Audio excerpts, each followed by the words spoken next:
Everyone can sit down, we'll get going with the program and get some noise. I am at the Historical Society on Tuesday, February 6th. That's my monthly session. Not great, but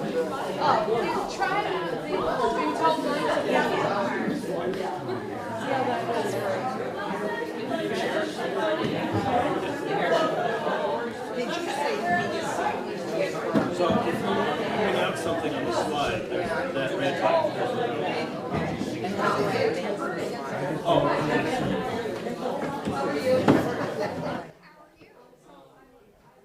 Just on the keyboard. Just the keyboard, all right. The left and right. Okey-doke. And I'll be right behind you. Okay, jump in if I get stuck. And so the cues are in the text for George now going to tell us. Yes, I did notice So there was that. one where it switches to George for a little bit and then back to you. Yeah, And then you go to me. yep, So it's George, you, me. okay. Except I'm And I think under-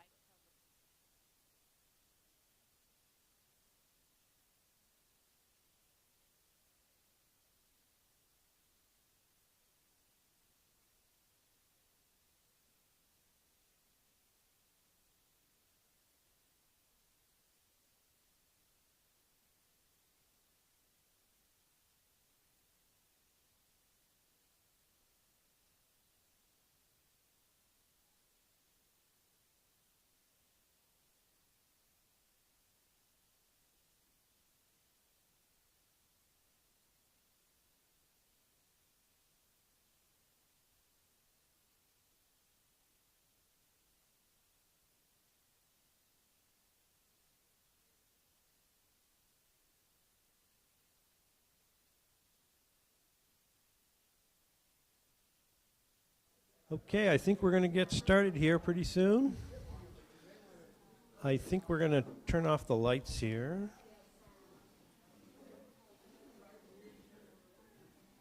And maybe we should turn off this light. Oh, Danny's in there.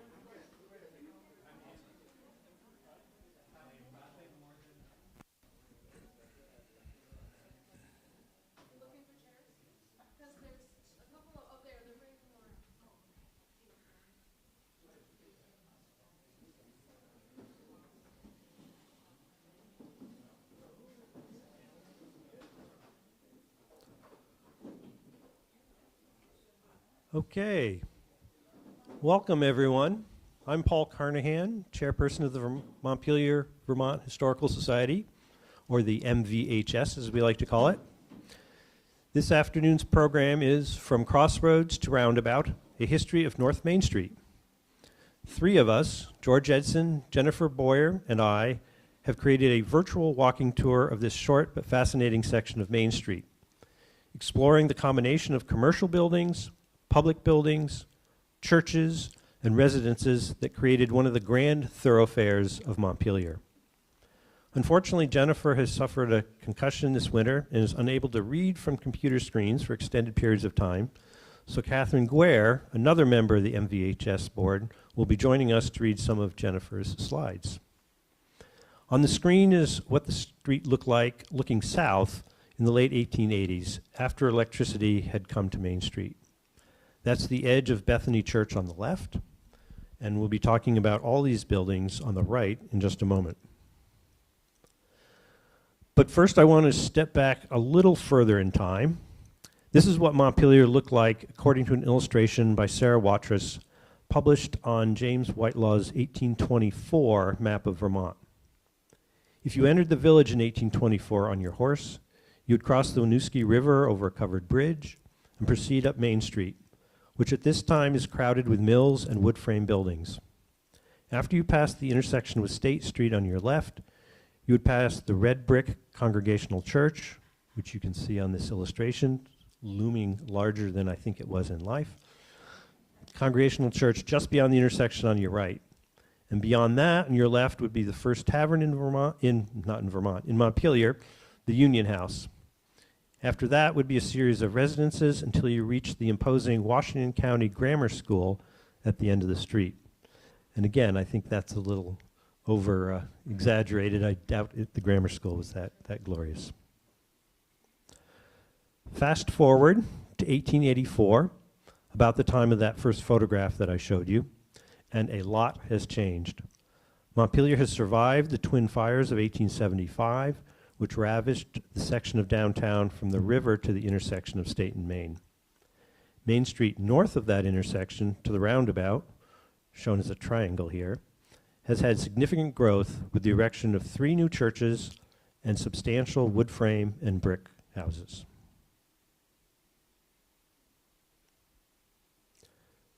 We have a lot of information to pass on to you today, so settle in for a bit and let us tell you a bit of what we've learned about this section of Montpelier. Because we have so much ground to cover, I'm going to ask that you hold your comments and questions until the end of the presentation. We're going to start our tour here with the first block of Main Street from State to School Street.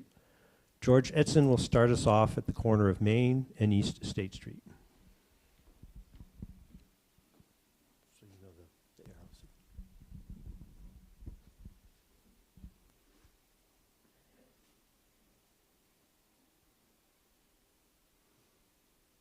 Very distorted standing here from the side. I'm not used to looking at it that way. Okay, I love this picture. It's so sharp. You see Gleason's on the right, then Farmers Insurance and E.N. Scoville Furniture. The next one is the Cross Bakery building. The building with porches held the metal plating business of Joseph Fisher, who brought his plating knowledge from Massachusetts to Vermont, opening the first silver and nickel plating shop in Vermont in Reading. He moved it to Montpelier in the 1850s, specializing in plated metal parts for horse harnesses. By the time he passed it to his assistant, Henry C. Colton, it employed 75 people and had moved to the more industrial area near the Winooski and the railroads.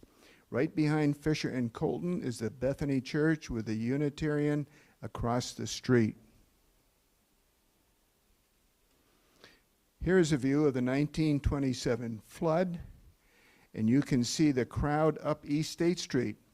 The left-hand brick building held an impressive store owned by the Gleason family. It had a furniture store and an expansive dry goods store called the Busy Store that moved to that corner in the late 1880s and stayed in business until the early 1940s. The 1925 Sanborn map shows how the brick building got gobbled up by the wooden building many of us remember that had the candlestick bowling on the second floor.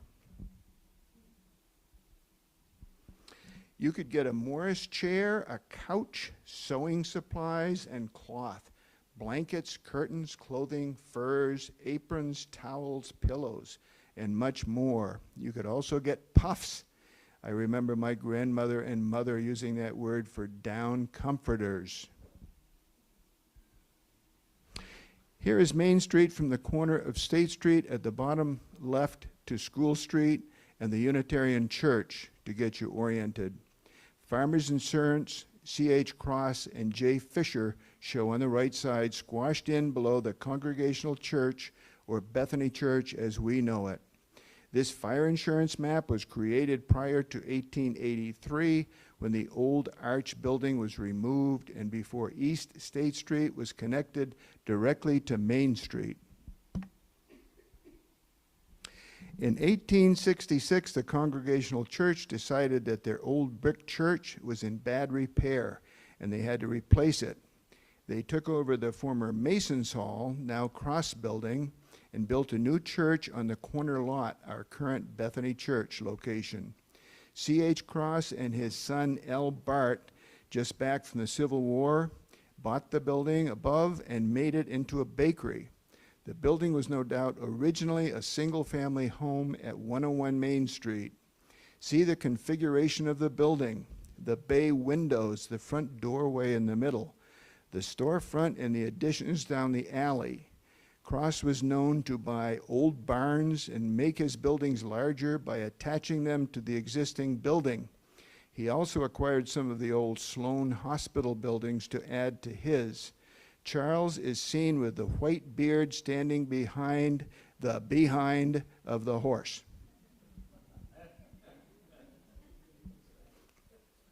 This is a close-up of the bakery and is very sharp, probably the product of a glass negative. See the beautiful main entry door on the left. This picture is on a pressed tin ashtray. I'm going to go back just 1 second. Whoops, the back doesn't seem to work as well, Paul. Yeah, I'm doing a left anyway. Oh, I think it takes a minute. Okay.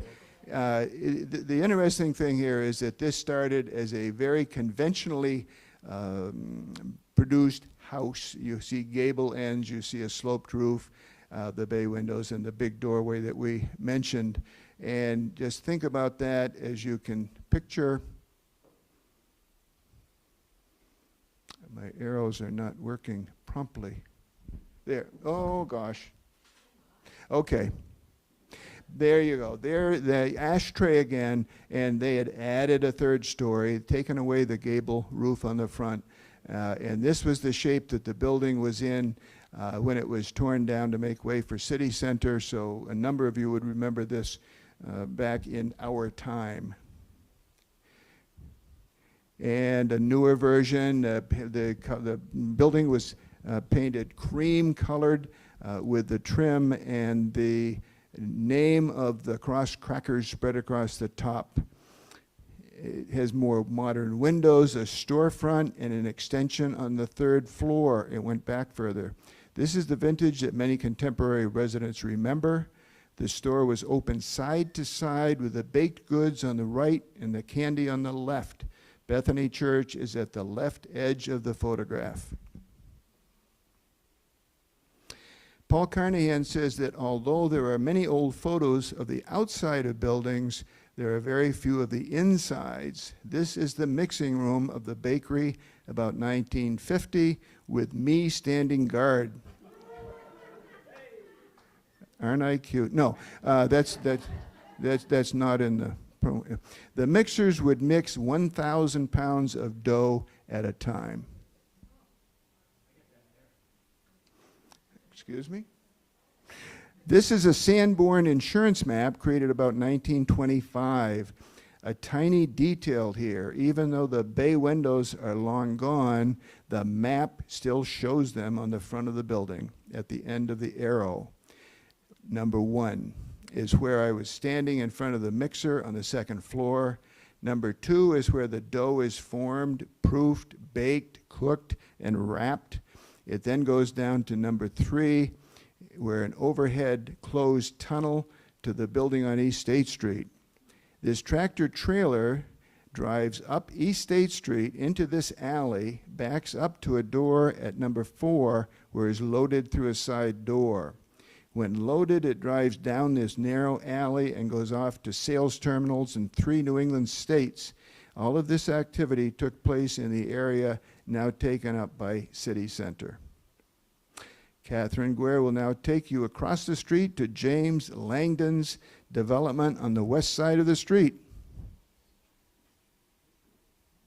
First picture is waiting for you. Thank you. All right. As we stand and look across State Street from the current Cool Jewels building, north towards the Unitarian Church, this is the now closed TD Bank.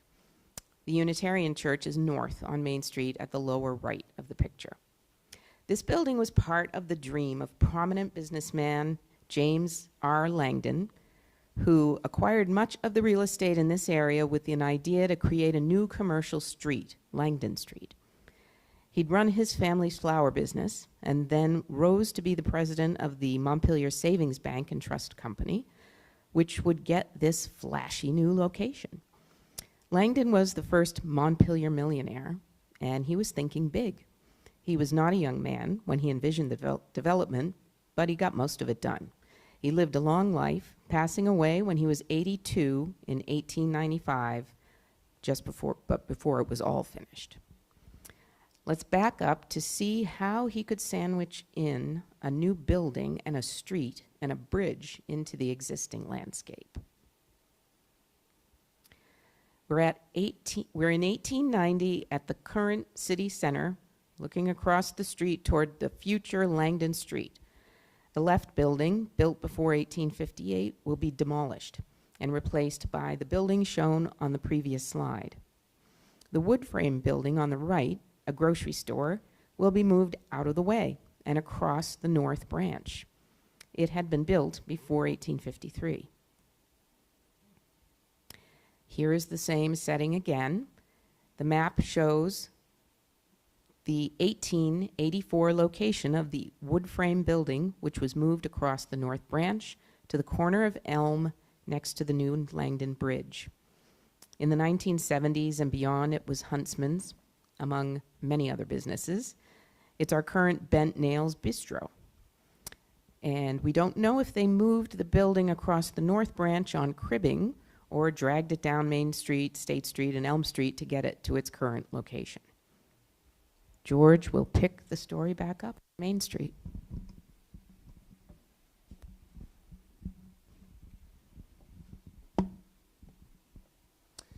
Back on Main Street, the Hazen block remained next to the new Langdon Street, shown here in the upper right-hand corner of the slide. This image is from the 1899 fire insurance Sanborn map from the Library of Congress. The maps came out every 5 years, so edits like the crossing out of the building blocking part of Langdon Street must have been done by hand while they waited for the 1905 map. This is a clearer view of Langdon Street and the Hazen block since 1905. The Hazen block now has 4 storefronts, not 5, with the store closest to Langdon Street possibly picking up a little square footage after the removal of the Bent Nails building. The Hazen block was owned by the Hazen family from Hartford, Vermont in the late 1800s. They sold it to the executors of the James Langdon estate in 1897, 2 years after James' death, since the family was still trying to finish James' vision. The newspaper even mentioned a rumor that the Hazen block was scheduled to be moved to the edge of the North Branch in order to continue with the building of more brick buildings in its place, but that speculation was probably tongue-in-cheek. Here's the 1950s Hazen block on Main Street, and we are looking at the intersection of Langdon with an IGA store where the Indian Nepali kitchen is now. See those second and third floor windows. Years ago, I noticed the 2 elevations of windows on the building on the left, and now I can't go by that building without looking up. And everybody see what I mean about that. I'm curious how many of you have ever noticed that. There's more trees in the way now. It's a little harder to see. Even though the top cornice looks like it is all one building, as it is now, it was originally 2 buildings. The top floors have uneven windows to show the merging of the 2. And inside the building, the upper floor still has a step down to get to the left corner offices from the stairs. This is the same photo as on the previous slide without cropping. This is quite a mid-50s street scene. See the children's shop and the First National and the Cross Bakery on the right. The left picture was the first gas pump on Main Street, according to Bill Seguin. The Seguin family was active in providing gasoline to the area, opening this pump as well as a fuel depot along the railroad line on River Street that could store 120,000 gallons of fuel. The pump was in front of Seguin's News, date not unknown. Not known. Then the Abears owned it, followed by the Bernardinis and Donnellys. In 1955, the Hazen block contained Sanguinetti's IGA, Barquin's Sundial Shoe Store, Bernardini's News Depot, and Dr. Whiting's office. Beyond it, you can see the Argus office and Capital Market, where we will go next with Catherine as our guide.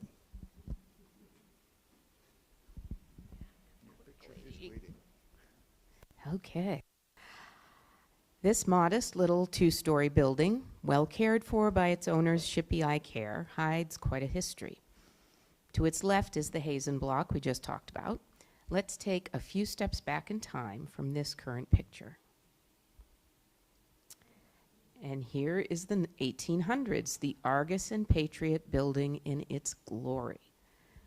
George W. Hill was the first publisher of the Vermont Patriot in 1826, which eventually became the Argus and Patriot. Hiram Atkins was the publisher of the Argus and Patriot at the time of this image. He held the post from 1863 until his death in 1892. His son Morris owned it until his death in 1943, and his daughter Elaine managed it until she sold it to the Barrie Times in 1959, and its name was changed to the Times Argus. Note the nice windows on the 4th floor. Hiram Atkins was an active Democrat and party chair of the Vermont Democratic Party for a period of time. Remember that Lincoln was a Republican, as were many Northerners who fought the Southern Confederacy. In our state capital, it appears the Democrats and Republicans frequented separate taverns, but that's a whole other story. Also, my father worked for the Argus as a reporter in his younger days, and he said Eileen Atkins threw some pretty great parties. Here is the Argus building seen in that 1955 photo. Note the Argus sign and Mac loans. The building still has 2 upper floors, including the mansard roof, but with the windows removed. A nearly disastrous fire in 1971 necessitated the removal of the top 2 floors of the Patriot building and the top floor of the Lobster Pot building next door. You can just see the vertical sign for Lobster behind the fire department's ladder, and of course there is the Texaco sign at the corner of School and Main. We'll get to that in a minute. This 1994 image shows a hint of its history in the form of the Times Argus office on the left and transitions occurring on the right side of the building where the Capital Market is moving out. The granite sign high on the building says Alvarez Block. The Alvarez family owned the building and Capital Market that was in the right side, on the right side of the building. Here's a 1942 ad for Capital Market. Jennifer says she'd like to try the orange jelly with wild honey, and I agree, that sounds nice. Here's a more sympathetic picture of the Capital Market and the Lobster Pot, which is often in the shadow of trees in front of it. The building in the middle of this photo is 118 Main Street, formerly Hugo's, Necky, the Lobster Pot, and Miller's Inn. This photo was taken in 1994 as the New England Culinary Institute was converting the building from the Lobster Pot to their own restaurant. You can see that some of the discolored bricks from the 1971 fire have been exposed. Just to get you oriented, this is what the grouping of the Argus building and the Hugo's building looked like in 1884. William Miller started the Miller's Inn in this location around 1883. It grew to have a hotel, saloon, restaurant, livery stable, and soda bottling plant. Vermont followed Maine in enacting a state prohibition in 1853. Miller's Saloon ran afoul of prohibition laws along with other saloon owners, and there was a big raid in 1891. Newspapers mention how saloon keepers developed systems for dumping liquor during raids using trapdoors into basements and sewers. Miller's luck ran out, and he was sentenced to 1 year hard labor driving a team of oxen in 1892, after which he came home to run his business until his death in 1916. Apparently, he took this in good humor and had a photo of his ox team behind the bar. Then the business passed to the Meigs family. I'm not sure the pronunciation of that. Then Farrar and Burbank, Lena and Robert Heimellers, and Elmer Vars Pierce. In 1950, the Sycus family opened the Lobster Pot and took over ownership of the property in 1955. I loved this. I loved this salad bar. Sorry, editorial. This is the inside of the Lobster Pot with their salad bar and a boat.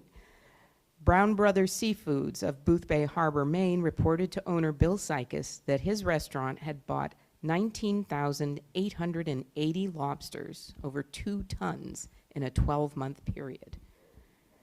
In 1954, by the way, a lobster dinner cost $1.35.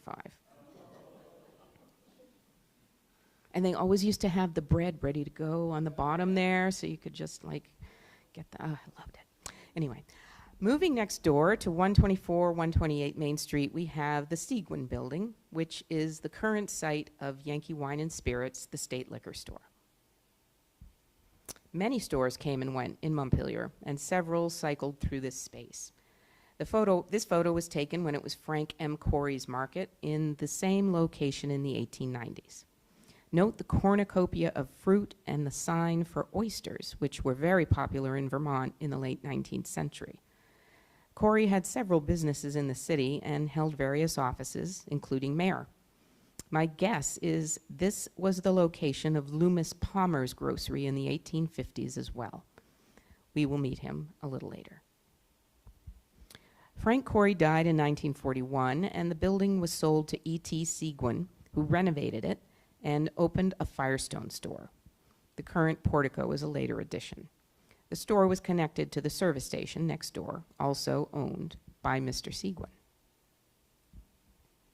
Next to the Seguin building is currently the TD Bank drive-through building, formerly Mr. Seguin's gas station, the Texaco station. Before this site was occupied by the gas station, it was occupied by this building, the Union House. An earlier hotel by the same name was the first tavern built in Montpelier in 1793, where the Unitarian Church now stands.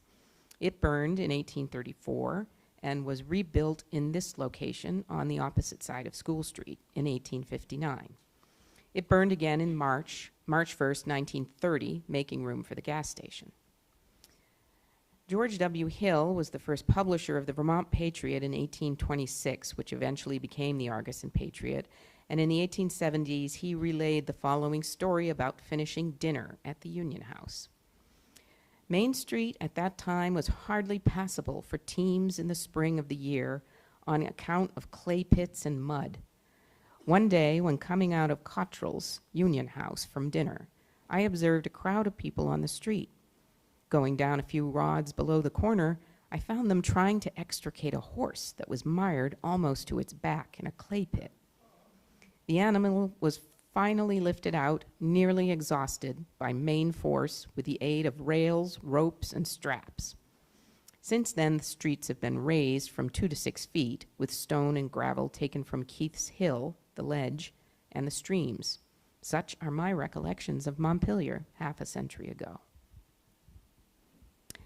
This is what this section of the street looked like in 1894. You can see the Union House at the top of the slide. It's hard to believe that the hotel could occupy the space, now occupied by the drive-through bank, but that seems to have been the case. Perhaps the street was narrower than it is today. The Seguin building is the next 2 storefronts down on the slide, and then Miller's Inn below that. Note the billiards and bowling building and livery stable behind Miller's Inn, but serving the Union House. Here's the livery stable behind Union House in the late 1800s. It had been an active stagecoach stop between Boston and Montreal, and the Union House was one of the nicest hotels. Railroads changed all that. A common winter drink at the Union House and other gathering places was called flip. It was made of rum or beer, ale, or hard cider, molasses or sugar, and nutmeg or ginger. Once all mixed together, it was heated by plunging a hot poker into the container. Cozy way to discuss politics with your friends, smoking your pipes.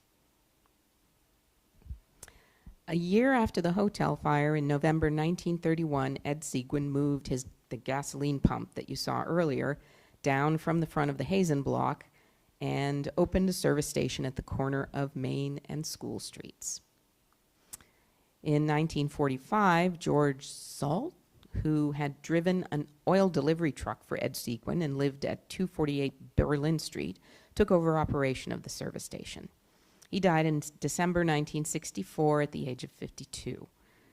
He had sold the service station earlier that year. Then in 1978, the Howard Bank constructed the little drive-through bank that still occupies that site. We've made it to the corner of Main and School Streets. The removal of the old Union House made the really old Union House made room for the new Unitarian Church. After the Civil War ended in 1865, there was a church building boom. The Unitarian Church was the first to be built. The congregation was founded as the Church of the Messiah in 1864, and the new church designed by Thomas Silloway, a Boston architect and Universalist minister who'd come to the area to design the State House, but quit after disagreements with the superintendent. It was built by brothers Zabina and Erastus Camp and dedicated in 1866. It's one of the most recognizable structures in the city, and even in the 1860s was popularly known simply as the Unitarian Church. In 1980, it dropped the Church of the Messiah name and changed its official name to the Unitarian Church of Montpelier. Here we can see two of the three large churches that flank Main Street, as well as the Hubbard Library that we'll visit shortly. We'll cross the street to look at the Bethany Congregational Church, which we can see just at the right-hand edge of this 1920s postcard. The Bethany Congregational Church has gone through quite a number of changes over the centuries. This view shows it now with its new 1959 sanctuary on the north side and the steeples from the 1868 church. But let's look back in time to that spot at the corner of Main and School. In the 1800s, Montpelier had a bad reputation for intemperate living, and drinking and brawling were common. Citizens looked to religion to improve the climate, and the numerous houses of worship were built. After that, the streets no longer echoed with ribaldry and profaneness, according to one source. The first Congregational Society of Montpelier started in 1808 with no building of its own, so congregants met in existing buildings. The first Congregational Meeting House was built in town in 1820, where the chapel of the current Bethany Church sits. It was called the Brick Church, later the Old Brick Church, and had a wooden steeple. The bell was cast by the Revere Brass and Copper Company under the direction of Paul Revere's grandson. Notice the building to its left with the letters ER, period. That is the original early 1800s location of cross baking, and there is the big sign ending in ER, period. The building was first built as the Masonic Hall about 1822 and sat on the corner of Main and School Streets. When the Masons fell on hard times, it was bought by Timothy and Charles Cross about 1828 to bake their popular cross crackers. The original Congregational Church, or Old Brick Church, was next to the bakery. In 1868, Reverend W.H. Lord had a new church built to replace the Old Brick Church. It also replaced the original cross baking building next door, as George mentioned. It was an impressive, ornate, Gothic-style building that was a stark contrast to the brick church and most Congregational churches, which were quite simple. A large rose window stood above the three arched entrances that faced School Street. There were several other stained glass windows as well, one designed by the Louis Comfort Tiffany workshop. Some of the stone used was quarried in Isle La Motte. But the 1927 flood damaged the building, and in 1957, when chunks of stone started falling from the roof, it was abandoned for safety reasons. The sanctuary was demolished and rebuilt, and much of the stone and stained glass was reused. Here's another view of the School Street side of the church with its three entrances and rose window. We're looking south. And Jennifer was wondering if they took this picture from the top of the Trinity Church just to the north, which we'll visit soon. It's such a beautiful church. It's such a shame that it's the park in front. I love that. Heading north of School Street, note that Union House is where the Unitarian will be in the future, at the corner of School and Main Streets. Where the current library is, we see the house of J.A. Prentice, set back from the street.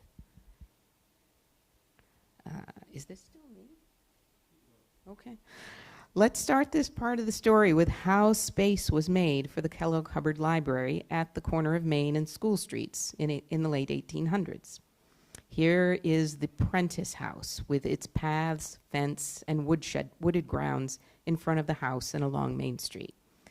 The house was built for Samuel B. Prentice when he and Lucretia married in 1804. He was an esteemed Vermont lawyer, and their 10 sons all followed in the profession. He rose to be Chief Justice of the Vermont Supreme Court and then a U.S. Senator. His wife, Lucretia, had at least 12 pregnancies in 18 years and lived to the age of 82 in 1842. Hardy stock. Here's the Main Street, School Street intersection after G.C. Shepherd bought it from the Prentices after the death of Samuel Prentice. None of the children wanted the house.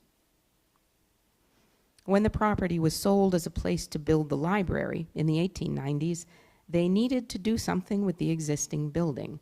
It was a common practice to move buildings in the 1800s.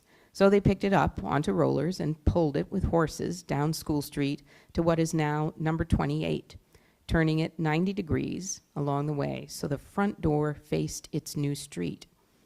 It became the Kellogg Boarding House and later the Methodist Church Nursery School in 1961. In 1981, after many other uses, it became the home of the fragrant Mangie's Bakery, where children can stop after school to buy a roll for 5 cents. Here is the new Kellogg Hubbard Library in 1904, with the Prentice Shepherd House peeking out in its new location on the right edge of the photo. The library was paid for from the estate of John Hubbard of the wealthy Hubbard family that owned much of Hubbard's Meadow and would also donate the land for Hubbard Park and money to build the stone entry of Greenmount Cemetery. John's life could fill a book, but his inheritance from his aunt and uncle Fanny and Martin Kellogg built the library and furnished financial backing that funded the library into the 1970s. The building is built of Dummerston, Vermont granite with pink North Conway, New Hampshire granite columns at the entrance and second-story balcony. It once had a granite drinking fountain inside with fresh spring water. I am now going to turn the mic over to Paul. Thank you, Catherine. Okay, we're going to move on to the third church. But first, I'm going to let you know that the first Methodist church in town was built, and I use town broadly, was built in 1826 in what is now East Montpelier Center. This was 22 years before East Montpelier and Montpelier split apart in 1848. A few years later, a second Methodist church was built in Montpelier on Court Street, where the current Bar Mar brick office building is at the corner of Hillside Street, which leads up to Cliff Street. So that's the brick building that I was referring to, and in the older print, the Second Methodist Church on the corner of Court Street.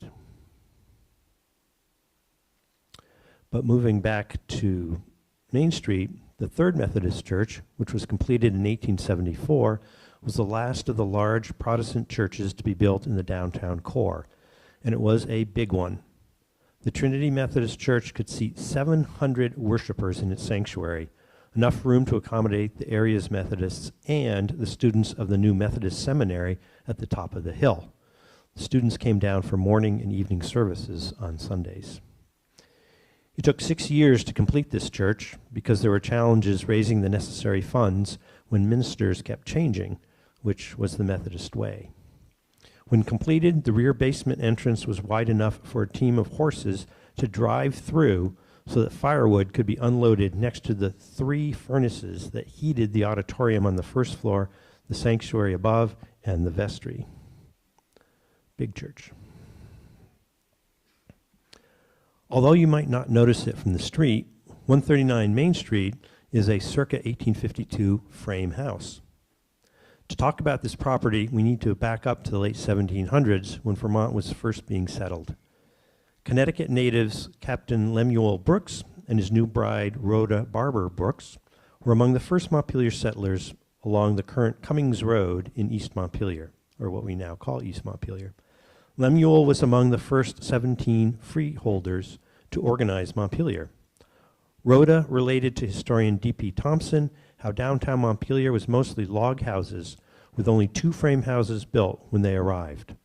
Tree stumps surrounded the houses, according to Rhoda. By 1860, Lemuel had died, and Rhoda was 80 years old, living with her daughter Fanny and son-in-law Loomis Palmer at this building at 139 Main Street. This was the year D.P. Thompson published his famous book, History of the Town of Montpelier, which was enhanced by first-person interviews with the settlers, among them Rhoda. 3 years later, when she died, her obituary said, "She was genial in temper, of great intelligence and sound judgment. Mr. Thompson was largely indebted to her for materials for his History of Montpelier," unquote.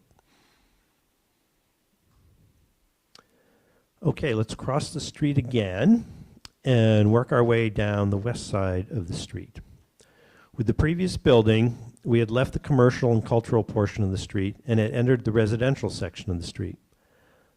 The Barber and Lanier building, which I didn't, was there more there? Yes, there was another paragraph that is hidden.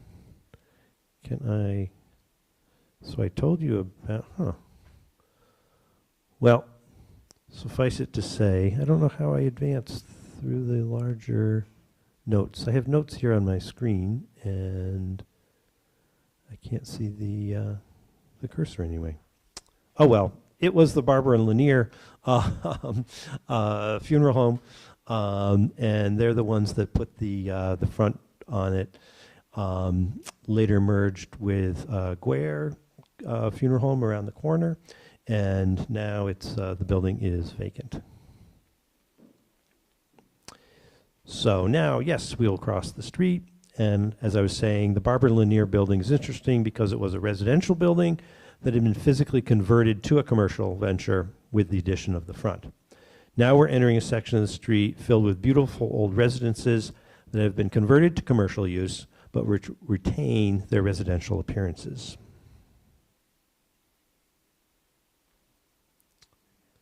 Just to refresh your memory, this is what the second block of this section of North Main Street looks like as it changes from cultural and religious buildings, i.e. the library and 3 churches, to residential properties. The first of these residential buildings is the James French House, built in the late 1860s. Those of you who have heard my talks before know that French's post office building, which was also built in the 1860s at the corner of Elm and State Streets, is one of my favorite buildings in the city. It's now the Zuri Hair Salon behind the fire station. James French also built 85 Main Street, which we visited at the very beginning of this tour and which we identified as Gleason's, but it was built by French in 1883-84 and held his prosperous clothing store before Gleason's. Even more significantly, he built the large commercial building where Aubuchon's is today and which we call the French Block. Interestingly, this house was owned for a short time in the 1880s by none other than James Langdon, who was very active on the street. The mansard roof on this building is very reminiscent of the mansard roof that French added to the Zuri building a year or two after he built the house. Although the roof on the turret on this house is a unique sort of mansard hat. Next door to the French house is the Brock House, built a decade later than the previous house by manufacturer, banker, and insurance company executive James Brock. It had a bayed office overlooking Main Street and a top-floor ballroom, all designed by A.B. Fisher of Barry. Perhaps responding to the downtown fire of 1875 that destroyed at least one of his neighbor's downtown properties, Brock built his house of brick. Architectural historians note that this house is taller and more assertive than its neighbor, quote, exuding a robust self-assurance that leaves its earlier neighbor looking somewhat quaint, unquote. In 1903, Brock was the 5th largest taxpayer in Montpelier. When Brock died in 1918, Governor Percival Clement rented this house for the governor's residence while he was in Montpelier serving his 2-year term. The Caledonian, the newspaper, the Caledonian, noted, quote, "The house is one of the best in the city." And I just wanted to point out that this building has a wonderful carriage house with a tall cupola behind it.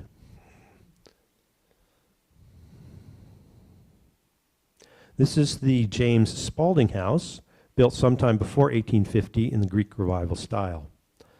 The name of the building's first owner may be familiar to those of you who attended last year's talk on East State Street. James Spalding was the owner of the arch building that used to span East State Street until it was removed in 1883. So it was removed well after this house was built. Spalding, known as Montpelier's chief surgeon, bought the house from Erastus Watrous, who lived down the street and who we will hear about later. The second owner of the house was none other than James R. Langdon, who bought it in 1860, before the previous 2 buildings were even built.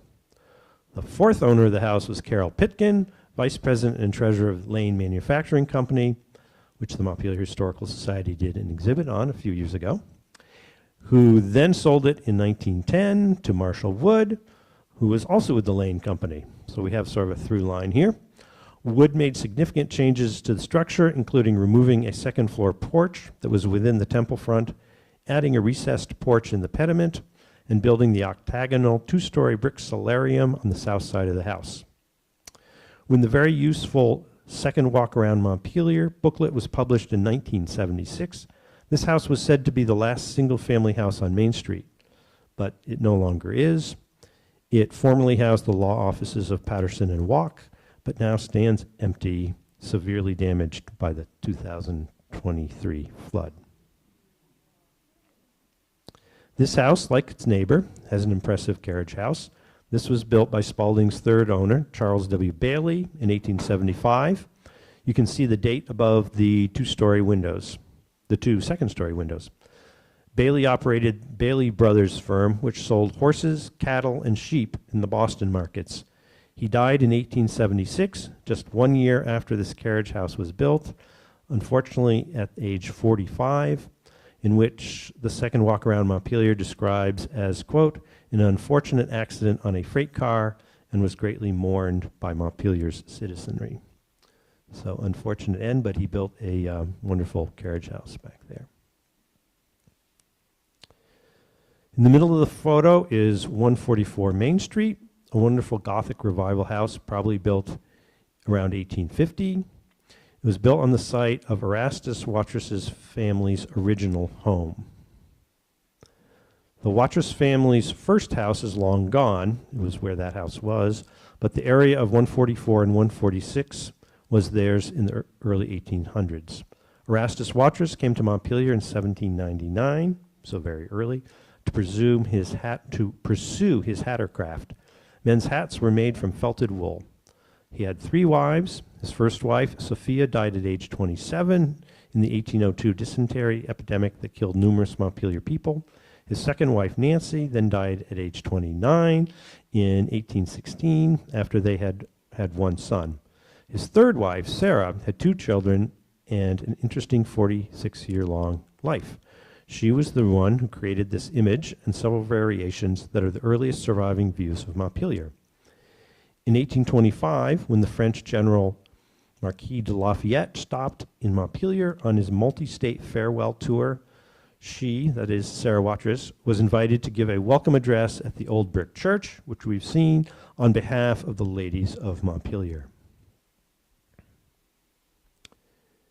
This is the house at 146 Main Street, built on the site of Mrs. Watrous's garden. The plaque says it was built between 1832, when Mrs. Watrous died, and 1854. In 1886, this house was purchased by Pearlie P. Pitkin of the Lane, Pitkin, and Brock, later just the Lane Manufacturing Company. So we had 2 Pitkins, father and son, and James Brock living in this one stretch of Main Street. It was owned by several generations of Pitkins and then purchased in 1945 by Earl Newton director of the Vermont Historical Society, and one of the founders of Vermont Life, who went on to lead Old Sturbridge Village. So it was a house that was appreciated for its long history by its owners. Looking further down the street from the Storrs house, we see 3 houses with Italianate features that we're going to skip over for brevity. Down at the end of the street, though, at 154 Main Street, is the youngest of them all and the most Victorian of them all. This is it. This is 154 Main Street, which the National Historic District nominating papers describes as, quote, an exuberant Queen Anne style house with a variety of wall surfaces, bay windows, gabled wall dormers, a multi-level porch with complicated turnings, elaborate gable screens, and different window types, which makes the house an outstanding example of its style. Not too long ago, the house was home to the Lazy Pear Gallery, and in the early 1980s, some of you may remember it hosted Irving Anders' orthodontist practice. The house has a relatively common history for such a structure with such an exuberant design. Thanks to Corinne Cooper, we know the house was built in 1886 by Isaac Roll Moulton, who was a commercial traveler, and his wife Lucy Barrows Moulton, whose father was a local businessman who had been associated with C.H. Cross and James Langdon, among others. So it's a real small community here in Montpelier. Their new home was described in the newspaper as an elegant home. There's no finer a furnished dwelling in town. Isaac Moulton had a large stone wall put in next to the river, described as 5 feet wide at the bottom and 2 at the top, to be surmounted by a granite curbing and a handsome iron railing. This wall lasted 80 years until 1966, with the owners at that time, Colonel and Mrs. Alexander J. Smith, let the city back their trucks up to the wall to dump snow into the river to save them a trip to the city dump. Needless to say, the city trucks caused irreparable damage to the wall, the importance of which we all now appreciate. The city ended up awarding Mrs. Smith $500 toward the cost of repair, estimated at $2,000, saying they didn't have a legal responsibility for the wall, but felt some moral responsibility.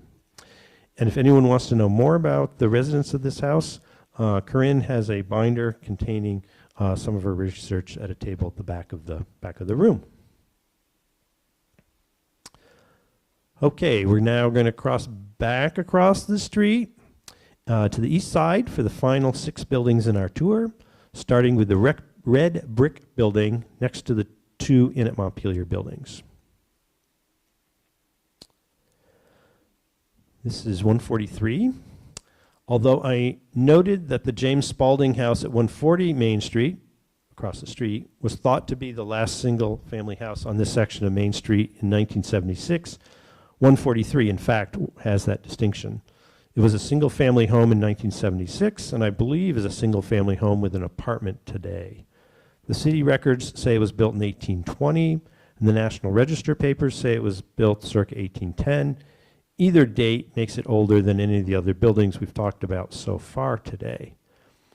I don't know the full history of the house, but on the 1873 Beers Atlas map I just showed you, it's listed as H.S. Boutwell, who's probably the father of James Boutwell, who owned the impressive Greek Revival house at the end of the street that we'll discuss momentarily. It is also listed as H.S. Boutwell on the earlier 1858 Wallings map. James Boutwell bequeathed this house in 1929 to his wife's niece, Maisie Kelleher, who had grown up with the Boutwells at the end of the street. Maisie and her husband had 1 child, Patricia, who never married and lived here until 2014. So the Kellehers owned it for 85 years and the Boutwells for at least 70 years before that, meaning the family owned this house for at least 156 years.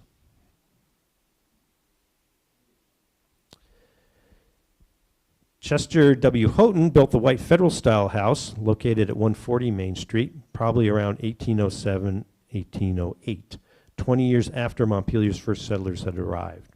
So this is one of the earliest homes built after Montpelier became the state capital in 1805 and grew rapidly as a commercial and banking center. Houghton owned a distillery and advertised his need for large quantities of potatoes in the newspapers. He became a proprietor of the popular Union House Tavern, which we have visited. Later, William Upham owned the house for many decades with his wife Sarah and 4 children. Upham served as law clerk in the office of the prominent lawyer Samuel Prentice, who we've also met, before having his own successful law practice and political career. He served in the Vermont House and then went to Washington, D.C. to serve in the U.S. Senate for 12 years. He was an abolitionist and voted against the Fugitive Slave Act, among other actions. Upham died of smallpox in Washington, D.C. in 1853 before his Senate term was finished. The house eventually passed to the estate of James R. Langdon, who owned the neighboring house, the Inn, at 147 Main Street. This house has many fine details, such as the decorated frieze below the cornice and the lovely Doric portico. When William Upham and his family moved into their house on Main Street, the lot next door was empty.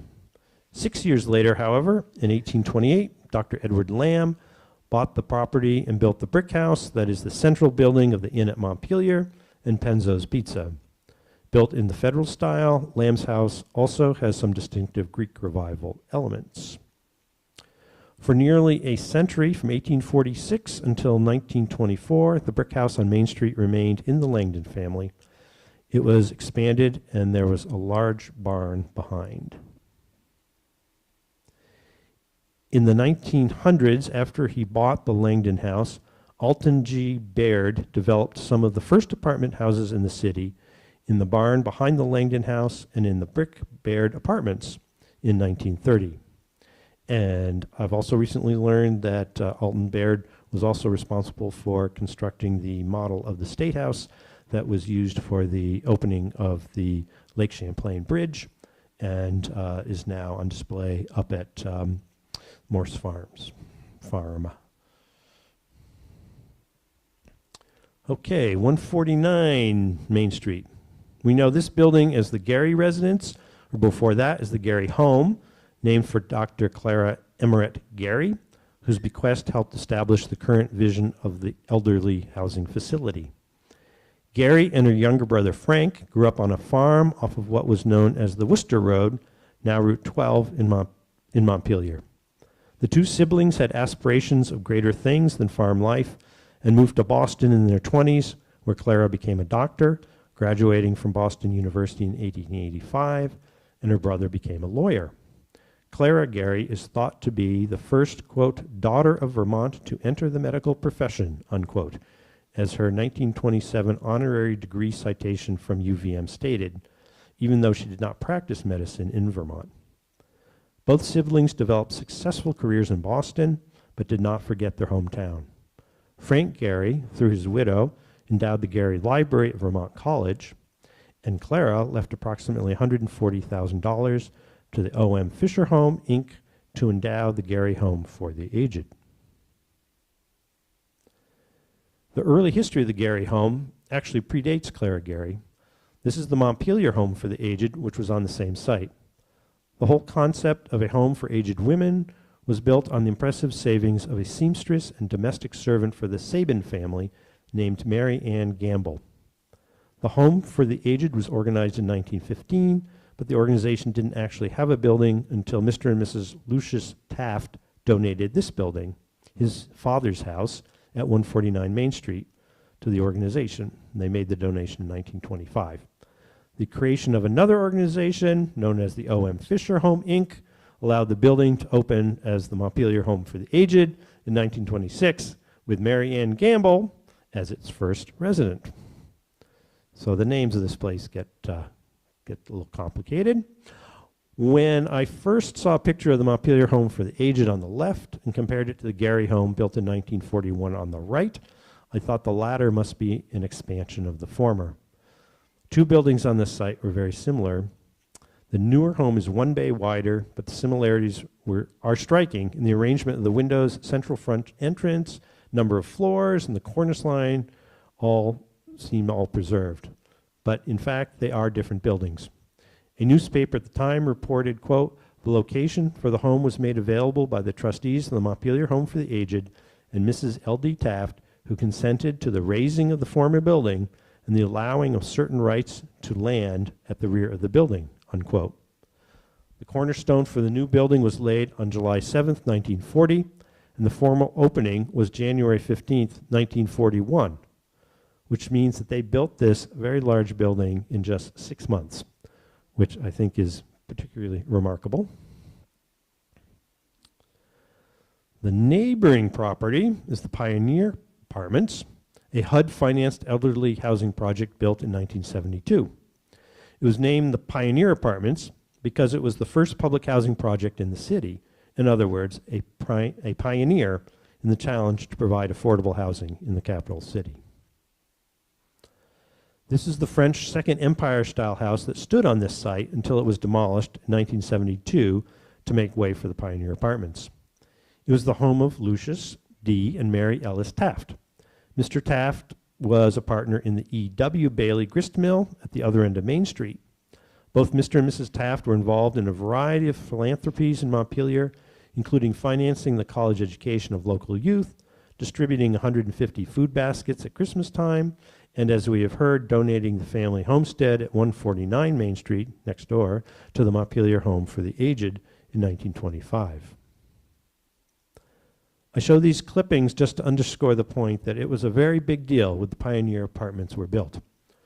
This was in the heady days when public housing was being built in the U.S. and in Montpelier. The Montpelier Housing Authority went on to own or manage 5 other properties in the city.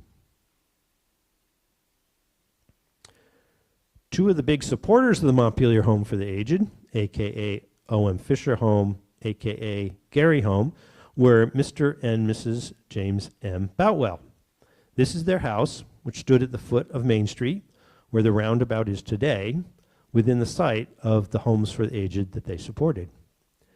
James Boutwell was among the first incorporators of the home, and he bequeathed $10,000 to the O.M. Fisher Home upon his death in 1932. And Mrs. Boutwell was involved in the operation of the home after that. These are the same Boutwells who owned the red brick house at 143 Main Street and who gave it to Mrs. Boutwell's niece, Maisie Kelleher. Boutwell was a partner in the leading granite firm of Boutwell, Milne and Varnum, which later became Rock of Ages. The Boutwells did not build this home. It was built about 1835 by Roger Hubbard, one of the 3 Hubbard brothers who were early residents of our city. Roger farmed the land on the other side of the North Branch, known as Hubbard's Meadow. His son Erastus inherited the house and land in 1848. Erastus sold building lots in the meadow and supplied the city with water from springs in Hubbard Park. Erastus's son, John E. Hubbard, of Hubbard Park and Kellogg Hubbard Library fame, inherited this house in 1890 and lived in it for 9 years. When he died in 1899, it was sold to James Boutwell. When James Boutwell's wife Jenny died in 1941, Maisie Kelleher and her husband Francis had to figure out what to do with this big house. They tried to interest the state in buying it for a governor's mansion, but that didn't go anywhere. After tough negotiations, they eventually sold it to the Aurora Lodge number 22 Free and Accepted Masons, an organization that James Boutwell had already provided for in his will. In 1950, the lodge decided they wanted a modern building, so they paid Bernard Neal to move the building. He purchased some land on nearby Franklin Street and set about moving it. The house was constructed of boards 7 inches wide and 1 inch thick, stacked on top of each other. So it was a very heavy building indeed. So it wasn't a frame building, it was boards stacked up. It took a month to move the house, just a very short distance. This is the house where it is now at 14 Franklin Street. For many years, the house was lived in by Bernard Neal's son, Louis, and his wife, Maudine, who wrote a book on the KKK in Vermont called Fiery Crosses in the Green Mountains. And this is a scan of a postcard of the Masonic Hall, created soon after it was built, and while there were still elm trees in the front yard. You can see the Masonic square and compass symbol in flowers and the traffic triangle that predated the current roundabout, which, if you're interested, was built in 1995 as the first roundabout built on a state highway in the country, and which is officially called Keck Circle. Jumping back in time, here we are standing at the Boutwell House looking back down the street which we just traveled up. The traffic triangles in the foreground, planted in roses, and 154 Main Street is at the right. This photo captures the tree-lined grandeur of the residential end of the street before the traveler or pedestrian reaches the hustle and bustle of the Crossroads estate in Maine. That's our tour of Main Street from Crossroads to the Roundabout. Thank you very much for joining us.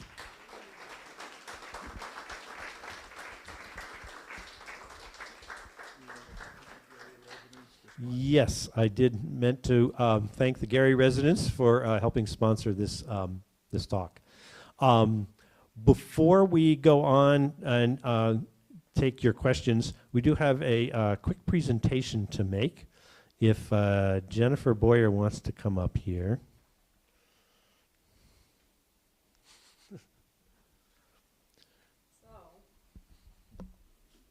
Oh, I'm not doing a speech. You have to do it. So we've got we've got a small gift for George, who is responsible for sort of bringing the Montpelier Historical Society back to life after many years of lack of operation. George is stepping aside as the chair of the group this year, but he's been chair for how long? 3 years, 4 years, and is largely responsible for us being together today to be able to learn more about Vermont history, Montpelier history. Thank you, George. So we have a gift for George, so he remembers where he's from, even when he's protecting his head. And a card. A refrigerator magnet, too. Let me just recognize 3 other people. Beverly Pembroke Hill and Catherine Guare and Mike Doyle. I did stir the pot originally, and I got little to no interest, and I solicited the 3 of them, and we met together, and they played a part in getting this going too. I want to recognize them and thank them. Thank you, George, and thank you for all that you've done to help this organization get going. Okay, does anyone have any questions? Sure, we can turn on the lights unless we go back and look at photos. Yes, we're all used to the dark room. Anyone have any comments? All the way back there in the cap. Do I know when that photograph was taken? No, I don't. I can work a little bit on it. It's on a it's on the website of the Vermont Historical Society. I should say a lot of these photographs are from the Vermont Historical Society. And it's a known photographer whose name I forget at the moment. It's a collection there. But yeah, I'll send you a link, Jeff. Yes.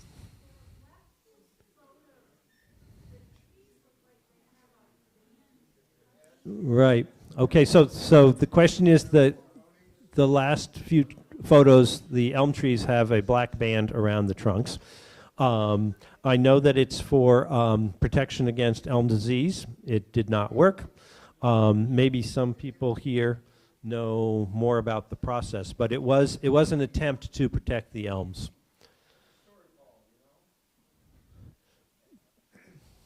Paul Kate, do you know what the story was?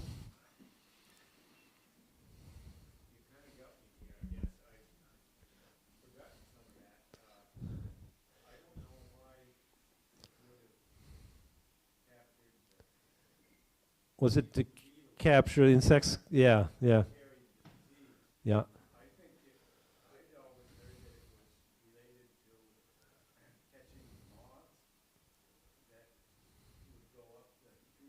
Okay.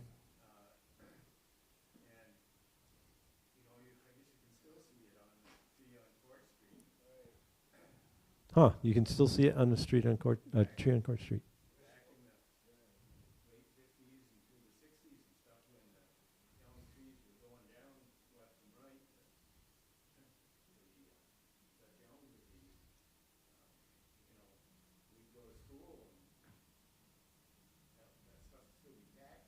Oh, yeah?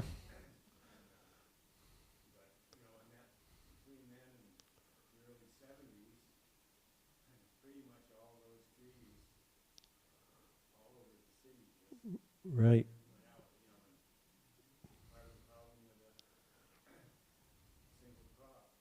Right.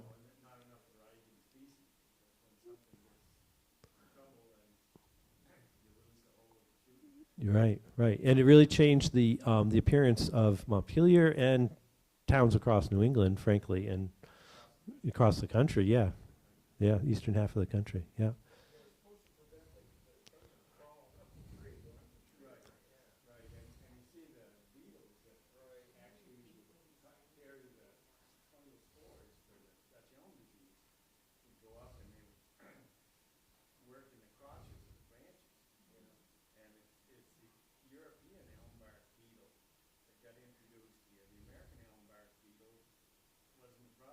Huh. Interesting.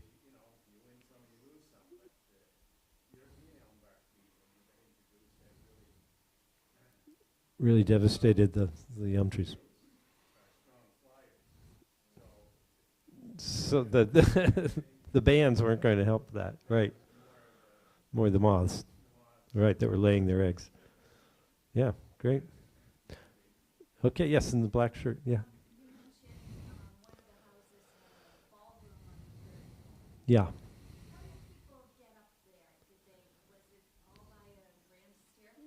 I sus I suspect so. No, I think it was a staircase of some sort. Yep. Didn't have ADA rules, of course. Um, and but you know, there are ballrooms on upper floors of other buildings, such as the Kent Tavern in Calais and places like that. I don't think I've been inside that building, so I don't know what the staircase looks like. But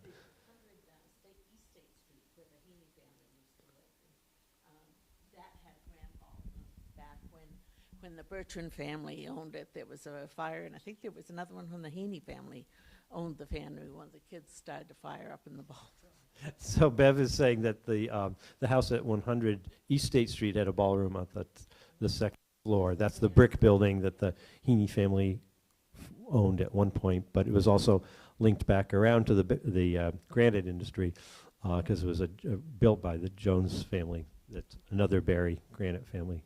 Yes. Yep.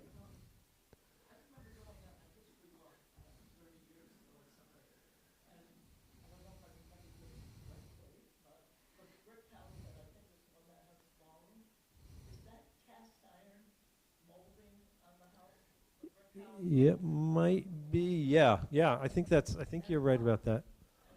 Why? Just experimenting with another material type, I suppose.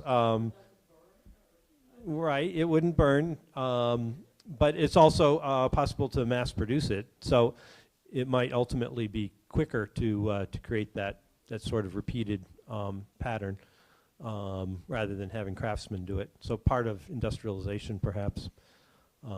Yeah. Yes, Celine. Yes. Yep. Yeah. Orca is recording the presentation, and it'll be available. Thanks to Orca for doing that.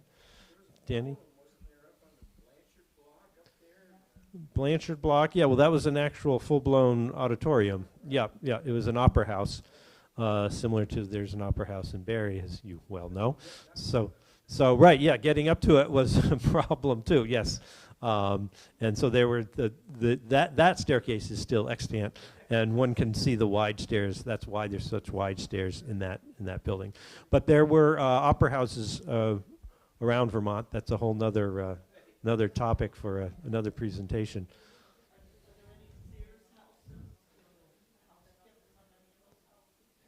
Okay, now we're verging off into another topic, and Jennifer can talk about that. She said so. So there's certainly no Sears houses on Main Street. So the houses on Main Street are much older and much grander. But there are Sears kit houses around the area, and Jennifer's done a lot of research, and so the Sears House study group will meet over in the back corner after the meeting. Maybe we've got a. So maybe that's next year's program. Bev is suggesting that Jennifer do a program on Sears houses. That would be fascinating. Yeah, the gentleman in the front here.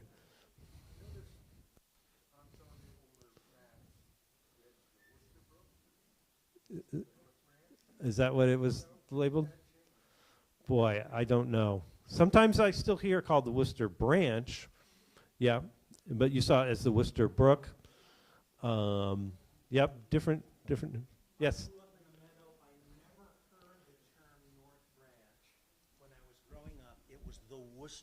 Worcester Branch. Okay. Yep. So he says he grew up in the Meadow. Never heard it called the North Branch. So we need to, I suppose, a study of newspapers and some of the people who like to study, who like to research newspapers. You could see, yes, and sometimes it's branch of the Winooski, the Worcester branch of the Winooski, just like I think the Stevens branch is that a Stevens branch of the Winooski? So yeah, that's names are interesting and they change over time for sure. Yes, Lisa. Yes. Well, that's the big question. I don't think they'll be torn down. They're yeah, I mean we're still trying to recover from the 2023 flood. I'd heard that there were some plans for the I was specifically talking about the law firm, the Walk in Patterson. There we go. The Walk in Patterson building, and has it been sold, Bev? It was sold to an investor who I think was interested in doing some sort of hotel in it, sort of a high-end boutique hotel. But I don't know that anything more has been. I don't know if he's proceeding with that or not. But yeah, Corinne.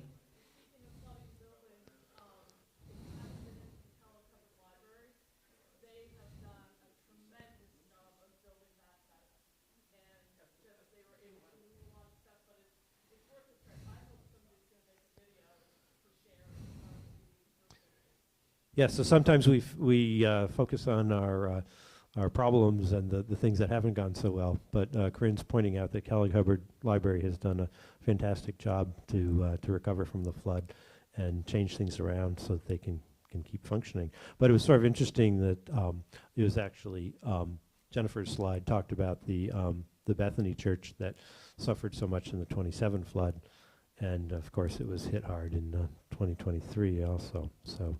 Yeah, we do have our challenges, that's for sure. Any other, yes, Bev? One more, speaking about the houses and the challenges right there on Main Street, the single-family home that Paul was describing on Main Street just before the Gary home. Tim Haney now has bought it. It is he bought it, I think it was in the East in 2014 or something, about 10 years ago. He bought it when the last of the Kelleher, died. And it's still a single-family home for Tim and Donna, just themselves. They did, like you say, convert the back part for her mother into an apartment for a while. Her mother is now deceased, and I don't know whether they rented or whatever, but that still is technically a single-family home with a converted piece of it. But I also wanted to mention, when you talk about flood and rebuilding after the flood, the Gary home, who sponsored today's event, the O.M. Fisher Board, who also are responsible for Westview Meadows up off in North Street. They run that now too. But they had just barely completed in July or were nearing the end in July of 23 of the new memory home in Montpelier, who's, has enabled some families not to have to travel to Burlington to keep a family member close. But they were just finishing that addition when the 23 flood hit, and it devastated the Gary residents as we now know it. They, too, have restored it, and it's hard to tell, other than everything is fresh and new, that it was damaged as bad as it was. And so they took on another very financial responsibility to restore the house and open the Memory Center at the same time. So another successful story. And I think if I'm right, that the back part, the new part, was not affected by the flood because of the design. Because the city and zoning. A lot of developers now requires there be a buildup to accommodate the flood level. And so it was not affected at all. Right. So sort of the success of the zoning regulations in that regard.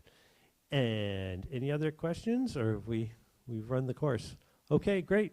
Thank you all for coming. Really appreciate it.